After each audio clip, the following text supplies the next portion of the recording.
Hello, ಎಲ್ಲರಿಗೂ ನಮಸ್ಕಾರ. ಎಲ್ಲರೂ ಹೇಗಿದ್ದೀರಾ? ಚೆಂದ ಇದ್ದೀರಾ? ನಾನು ಚೆಂದ ಇದ್ದೀನಿ. ಬನ್ನಿ, ಇವತ್ತಿನ ವಿಡಿಯೋ ಶುರು ಮಾಡ್ತಾ ಇದ್ದೀನಿ. ನಾನು ಇವತ್ತು ಸಾಂಬಾರು ಪುಡಿ ಮಾಡೋದು ತೋರಿಸ್ತಾ ಇದ್ದೀನಿ. ನಾನು 1 kg ಧನಿಯಕ್ಕೆ ಸಾಂಬಾರು ಪುಡಿ ಮಾಡ್ಕೊಳ್ತಾ ಇದ್ದೀನಿ. ಅಳತೆ ತೋರಿಸ್ತೀನಿ ನಿಮಗೂ.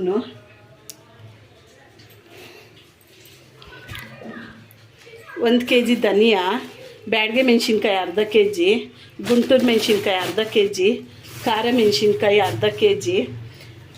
ಇಲ್ಲಿ ನಾನು ಅರ್ಧ kg ಕಡಲೆಕಾಳು ತೊಗೊಂಡಿದ್ದೀನಿ.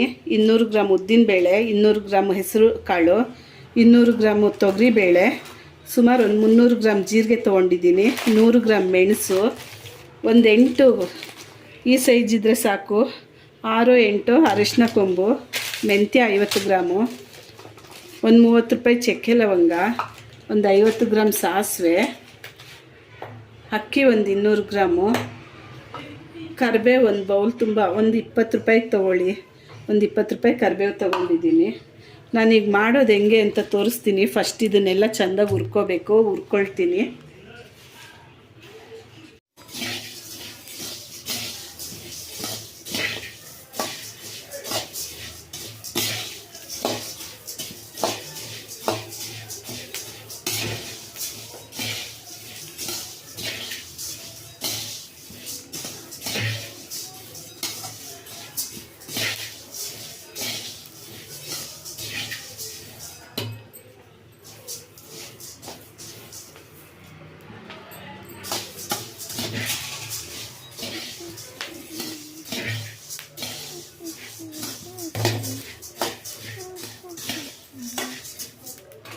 ಈಗ ಇದಾಗಿದೆ.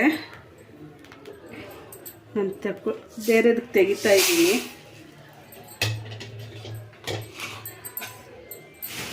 ಮತ್ತೆ ಉಳಿದಿರೋ ಧನಿಯಾ ಹಾಕ್ಕೊಳ್ತಾ ಇದ್ದೀನಿ. ನೀವು ಪುಡಿ ಮಾಡ್ಸೋಕ್ಕೆ ಮುಂಚೆ ಎಲ್ಲ ಕ್ಲೀನ್ ಮಾಡಿ ಇಟ್ಕೊಳ್ಳಿ.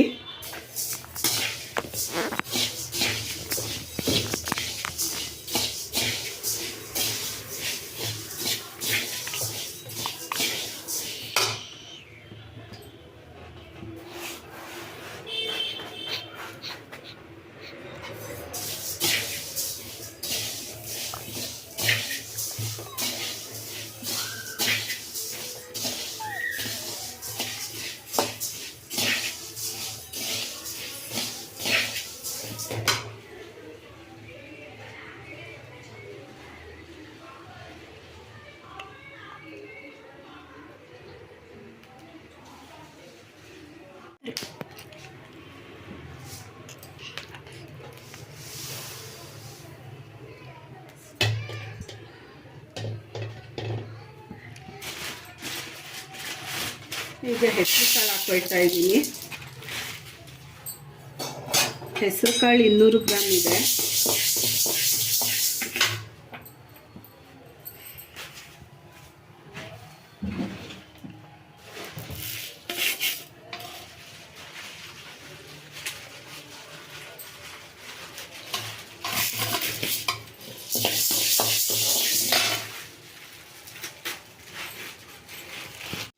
ಹೆಸರು ಕಾಳು ಆಯಿತು. ಈಗ ಉದ್ದಿನಬೇಳೆ ಹಾಕ್ಕೊಂಡಿದ್ದೀನಿ.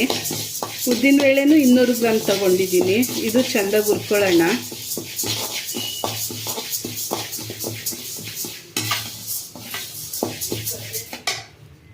ನೀವು ಬೇಕು ಅಂದರೆ ಇದರಲ್ಲಿ ಅರ್ಧ ಮಾಡ್ಕೋಬೋದು, ಅರ್ಧ kg ಧನಿಯಕ್ಕೆ ಮಾಡ್ಕೋಬೋದು. ಇದರಲ್ಲೆಲ್ಲ ನಾನು ಎಷ್ಟು ತೊಗೊಂಡಿದ್ದೀನೋ ಅದರಲ್ಲಿ ಅರ್ಧ ತೊಗೊಂಡು ಹಾಕ್ಕೊಳ್ಳಿ ಅರ್ಧ kg ಧನಿಯಕ್ಕೆ.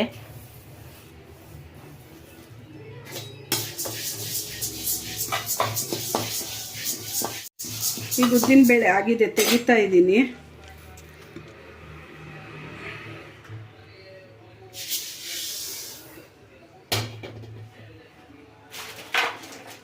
ತೊಗರಿಬೇಳೆ ಹಾಕ್ಕೊಳ್ತಾ ಇದ್ದೀನಿ. ಇದು 200 ಗ್ರಾಮ್ ತೊಗೊಂಡಿದ್ದೀನಿ.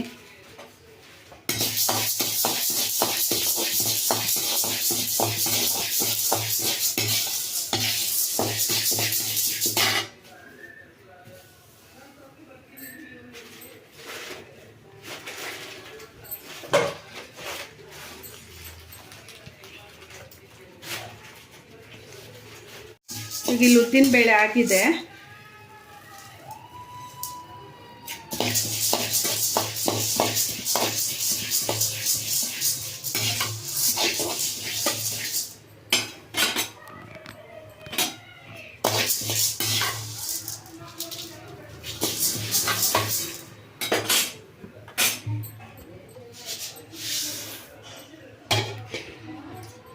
ಇದು ಕಡಲೆಕಾಳು ಹಾಕ್ಕೊಳ್ತಾ ಇದ್ದೀನಿ.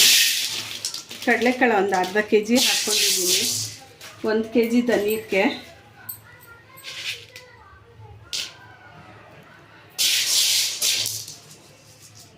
ನೀವು ಖಾರ ಕಮ್ಮಿ ಬೇಕು ಅಂತ ಅಂದರೆ ಬ್ಯಾಡಗೆ ಮೆಣಸಿನ್ಕಾಯಿ, ಗುಂಟೂರು ಮೆಣಸಿನ್ಕಾಯಿ ಅಷ್ಟೇ ಹಾಕ್ಕೊಳ್ಳಿ. ಖಾರ ಮೆಣಸಿನ್ಕಾಯಿ ಅರ್ಧ ಕೆ ಜಿಗಿಂತ ಸ್ವಲ್ಪ ಕಮ್ಮಿ ಹಾಕ್ಕೊಳ್ಳಿ. ಈಗ ಕಡಲೆಕಾಳು ಆಗಿದೆ, ತೆಕ್ಕೊಳ್ತಾ ಇದ್ದೀನಿ. ಜೀರಿಗೆ ಹಾಕ್ಕೊಳ್ತಾ ಇದ್ದೀನಿ 300 ಗ್ರಾಮು.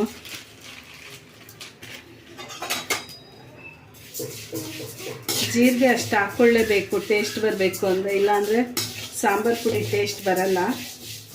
ಇದನ್ನು ಚೆಂದಾಗಿ ಹುರ್ಕೊಳ್ಳಿ.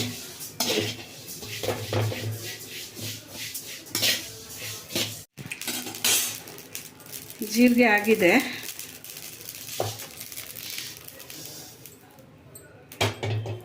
ಅಕ್ಕಿ ಹಾಕ್ಕೊಳ್ತಾ ಇದ್ದೀನಿ.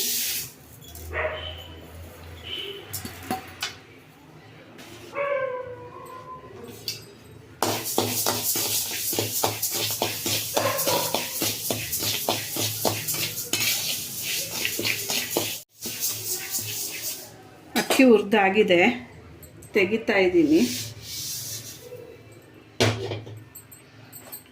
ಮೆಣಸು ಹಾಕ್ಕೊಳ್ತಾ ಇದ್ದೀನಿ 100 ಗ್ರಾಮು. ನೀವು 1/4 ಕೆ ಜಿ ಅಳತೆನಲ್ಲಿ ತೊಗೊಂಡು ಎಲ್ಲ ಕಾಲು ಭಾಗ ಹಾಕ್ಕೊಂಡು ಮನೆಯಲ್ಲಿ ಮಿಕ್ಸಿನಲ್ಲೇ ಮಾಡ್ಕೋಬೋದು, ಅರ್ಜೆಂಟಿಗೆ ಬೇಕು ಅಂದರೆ.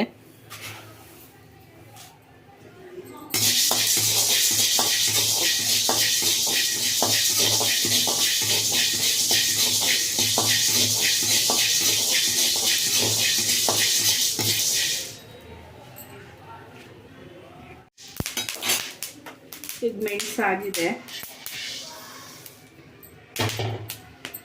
ಮೆಂತ್ಯ ತಗೊಳ್ತಾ ಇದ್ದೀನಿ 50 ಗ್ರಾಮು.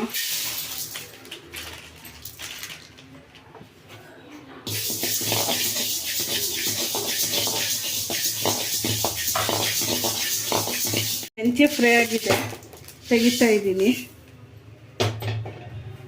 ನೆಕ್ಸ್ಟ್ ಸಾಸಿವೆ ಹಾಕೊಳ್ತಾ ಇದ್ದೀನಿ 50 ಗ್ರಾಮು.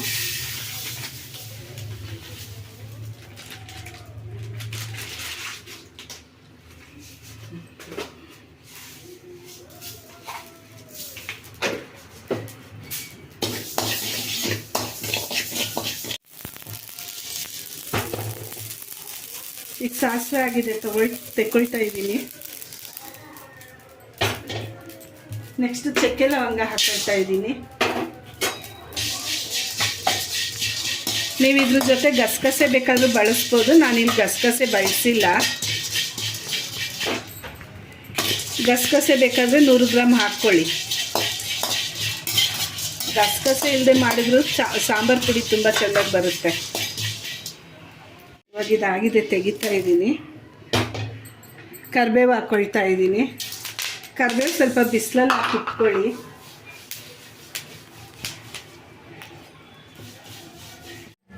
ಈಗ ಇದಾಗಿದೆ, ತೆಗಿತಾ ಇದ್ದೀನಿ.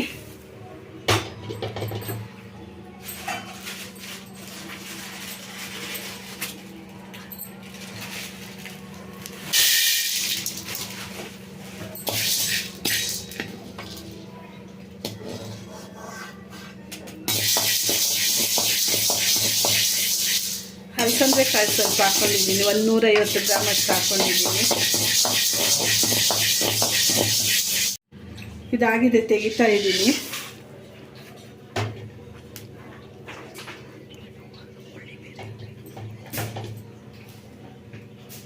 ಅರಿಶಿನ ಕೊಂಬು ಹಾಕ್ಕೊಳ್ತಾ ಇದ್ದೀನಿ.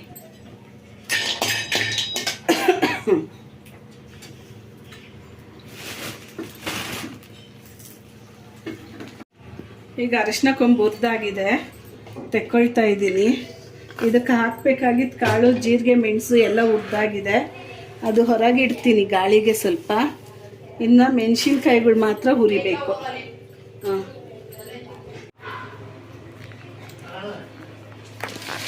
ನೋಡಿ, ಈಗ ಮೆಣಸಿನ್ಕಾಯಿ ಹುರಿದಾಗಿದೆ. ಹುರಿದೆಲ್ಲ ನನ್ನ ಕೈಲಿ ಹುರಿಯೋಕ್ಕಾಗಲಿಲ್ಲ ಅಂತ ನಮ್ಮ ಮನೆಯವ್ರ ಕೈಲಿ ಹುರಿಸಿಟ್ಟಿದ್ದೀನಿ. ಈಗೆಲ್ಲ ಇನ್ನೊಂದು ಸಲ ತೋರಿಸ್ಬಿಡ್ತೀನಿ ನೋಡಿ. ಈಗ ಸಾಂಬಾರು ಪುಡಿಗೆಲ್ಲ ಹುರಿದಿಟ್ಟಾಗಿದೆ. ಇದನ್ನು ಕ್ಲೀನಾಗಿ ನುಣ್ಣಗೆ ಬೇಯಿಸಿಸ್ಬಿಟ್ಟು ಜಲ್ದಿ ಹಿಡ್ದು ಇಟ್ಕೊಂಡ್ರೆ ವರ್ಷಾನುಗಟ್ಲೆ ಇಟ್ಕೋಬೋದು. ನಾನು 1 kg ಧನಿಯಕ್ಕೆ ಮಾಡ್ಕೊಂಡಿದ್ದೀನಿ. ನೀವು ಬೇಕು ಅಂದರೆ ಅರ್ಧ kg ಧನಿಯಕ್ಕೆ ಮಾಡ್ಕೋಬೋದು, ಇಲ್ಲ 1/4 kg ಧನಿಯಾ ಬಳಸ್ಕೊಂಡು ಇದರಲ್ಲೇ ಕಾಲು ಭಾಗ ಹಾಕ್ಕೊಂಡು ಮಿಕ್ಸಿನಲ್ಲೂ ಹಾಕ್ಕೋಬೋದು, ಚೆಂದಾಗಿ ಬರುತ್ತೆ. ನನ್ನ ವಿಡಿಯೋ ನೋಡಿದವ್ರಿಗೆಲ್ಲ ಧನ್ಯವಾದಗಳು. ನನ್ನ ವಿಡಿಯೋ ನೋಡೋರೆಲ್ಲ ಲೈಕ್ ಮಾಡಿ, ಶೇರ್ ಮಾಡಿ, ಸಬ್ಸ್ಕ್ರೈಬ್ ಮಾಡ್ಕೊಳ್ಳಿ, ಬೆಲ್ ಐಕನ್ ಒತ್ತಿ. ದೇವರೆಲ್ಲರಿಗೂ ಆರೋಗ್ಯ ಕೊಟ್ಟು ಆಯುಷ್ ಕೊಡಲಿ, ಮನೆಯಲ್ಲಿ ನೆಮ್ಮದಿ ಕೊಡಲಿ ಅಂತ ಈ ವಿಡಿಯೋ ಮುಗಿಸ್ತಾ ಇದ್ದೀನಿ. ಧನ್ಯವಾದಗಳು.